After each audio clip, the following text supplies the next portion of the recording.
حضرت گرامی، اللہ تعالیٰ کو دعا سے منانا، دعا اللہ کے ہاں بڑی ہی مقبولیت رکھتی ہیں۔ آپ نے حدیث میں یہ بات سنی ہوگی کہ اللہ تبارک و تعالیٰ کے حضور بار بار مانگنے سے انسان کو ایک وقت وہ مقام مل جاتا ہے جس کے اندر اللہ تعالیٰ فرما رہے ہیں میں بندے کی زبان بن جایا کرتا ہوں، میں بندے کی آنکھ بن جایا کرتا ہوں۔ آج کا وظیفہ قرآن کریم سے نقل کیا گیا ہے۔ سورۃ العمران کی پہلی دو آیات، الف لام میم اللہ لا الہ الا هو الحی القیوم۔ صبح اور شام جو شخص 313 مرتبہ اس کو پڑھے گا، ناممکن کام ممکن ہو جائیں گے۔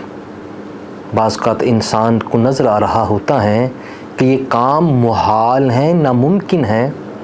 وہ شخص سورۃ العمران کی پہلی دو آیات الف لام میم اللہ لا الہ الا هو الحی القیوم 313 مرتبہ صبح پڑھے اور 313 مرتبہ رات کو پڑھے، اللہ ناممکن کام کو ممکن کر دے گا۔ اللہ تعالیٰ کی ذات کی یہ صفت ہیں۔ ہمارے نزدیک چیزیں ناممکن ہوتی ہیں، اللہ تو کن فیکون کا مالک ہیں، بس کہتا ہے ہو جا تو وہ ہو جاتی ہیں۔ اللہ تعالیٰ ہر چیز پر قادر مطلق ہیں۔ ان اللہ علی کل شیء قدیر، کر دیکھنے کی ضرورت ہے۔